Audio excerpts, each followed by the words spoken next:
Esta conferencia comenzará a grabarse. Buenas tardes, mis queridos alumnos de segundo y tercer grado de secundaria. Les habla su profesor Arturo del área de literatura.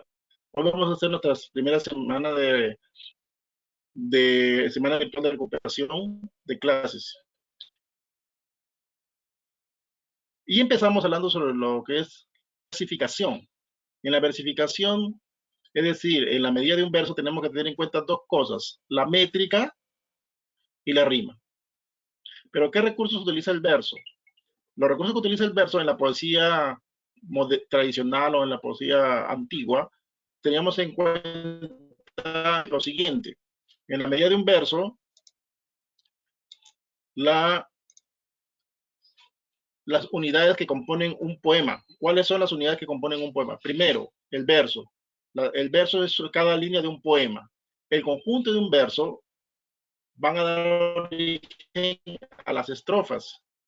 Y el conjunto de estas estrofas van a dar origen a lo que se llaman las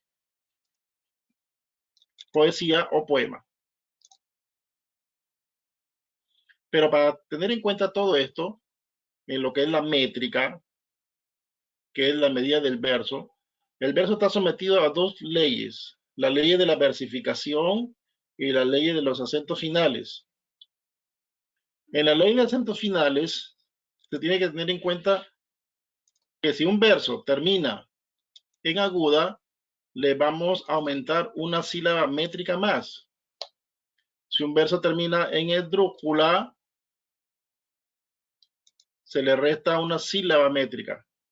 Y si el verso termina en grave o llana, queda igual. Es en la versificación, en la medida del verso, como pueden ustedes estar viendo ahí en las diapositivas que vamos avanzando, de todo lo que hemos trabajado en esta primera semana de clases.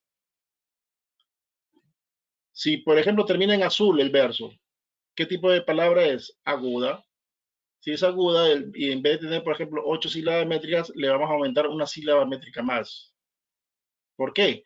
Porque dice la ley de acentos finales que si el verso termina en aguda, le vamos a aumentar una sílaba métrica más. Si el verso termina en grave, cuaderno, grave o llana, y tiene 4 sílabas métricas, en el cuaderno, por ejemplo, tiene 4 sílabas métricas o 5 sílabas métricas, no se le aumenta ni se le disminuye. Pero si el verso termina en esdrújula, le vamos a disminuir una sílaba métrica.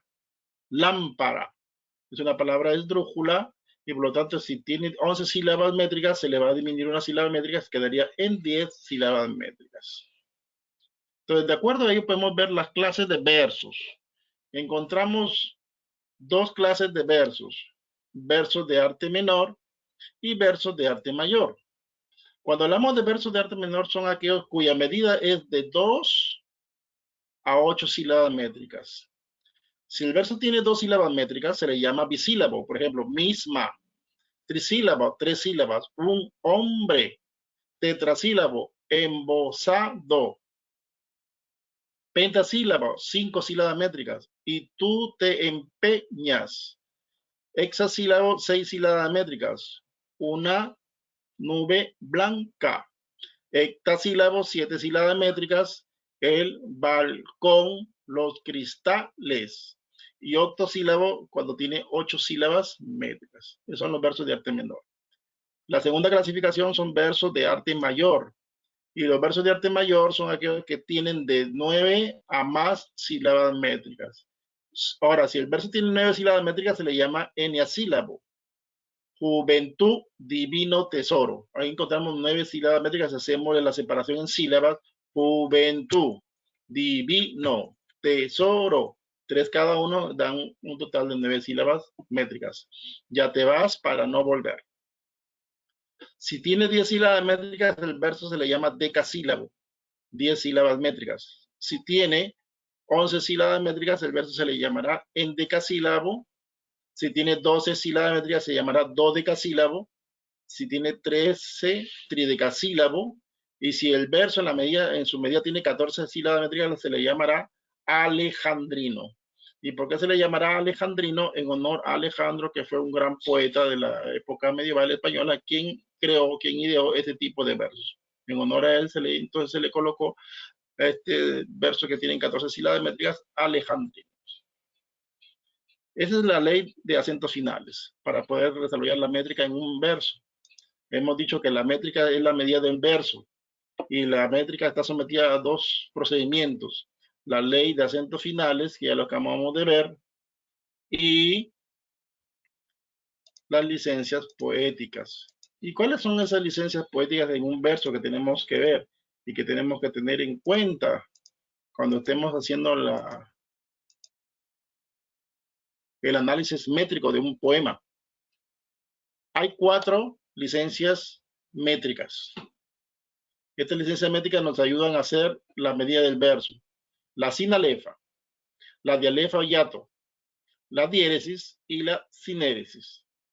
Cuando hablamos de sinalefa, la sinalefa consiste en formar una sílaba en la última palabra que termina en vocal con la primera de la siguiente que empieza con vocal. Por ejemplo, menor que un grano. Menor que un grano. Aquí encontramos, en vez de separar que con un, juntamos estos dos en una sola sílaba.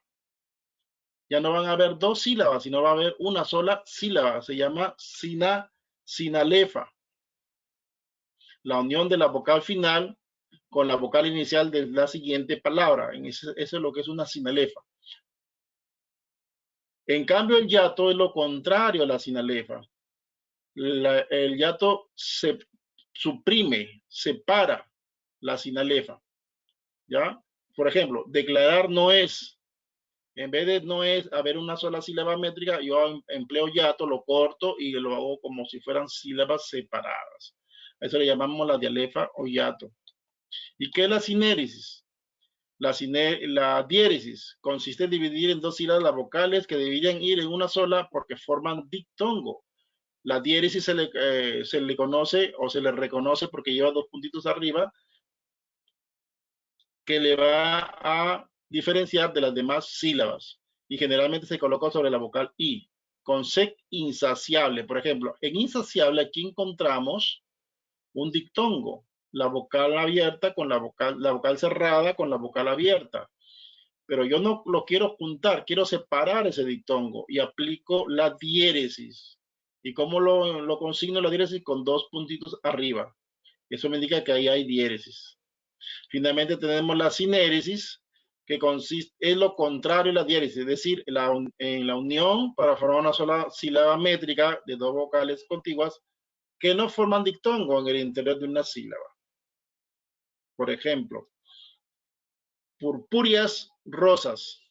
Aquí las sílabas se juntan en una sola, son vocales, las dos son vocales abiertas, es decir, forman hiato. Y ustedes saben que el hiato se separa, no se juntan, pero yo no quiero separarlo, sino lo quiero juntar. ¿Y qué voy a aplicar aquí? La sinéresis. La sinéresis. Esas son las 4 licencias métricas en la cual el autor, es decir, en este caso los poetas, utilizan a la hora de elaborar sus composiciones poéticas. La sinalefa, unión de la vocal final con la vocal inicial en un solo verso. La dialefa o hiato, que es lo contrario a la sinalefa, es decir, es la disolución de la sinalefa. En vez de unirse, se separan. La diéresis consiste en separar un diptongo, la diéresis. Separamos un diptongo y lo indicamos con dos puntitos sobre la vocal I o la vocal U. La sinéresis consiste en formar una sola sílaba donde no lo hay, en este caso en el hiato. ¿Ya? Muy bien. Continuamos. Ahora vemos la rima. Otra de las partes muy importantes en la métrica de un poema, aparte de la diéresis, de la sinéresis, de la ley de acentos finales, encontramos la rima. Y según la poesía tradicional, la rima se clasificaba antes en dos grupos muy diferenciados. La rima asonante, la rima consonante o perfecta, y luego se incluyó en la poesía contemporánea la rima verso librista o libre o sea, versos sin rima, ¿ya? Eso es lo que tenemos que tener en cuenta. Pero ustedes dirán, profesor, ¿qué es la rima? Vamos a ver muy bien qué es la rima. La rima es la repetición de sonidos que se da a partir de la vocal tónica de la última palabra del verso. Esa es una rima, ¿ya? Digo, gata, bota, ¿ya?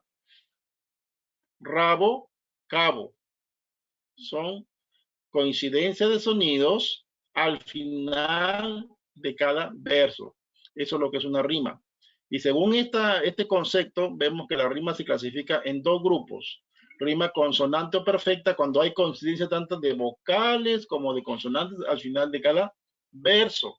En los colores sonoros suspendidos, oyen los ojos, miran los oídos.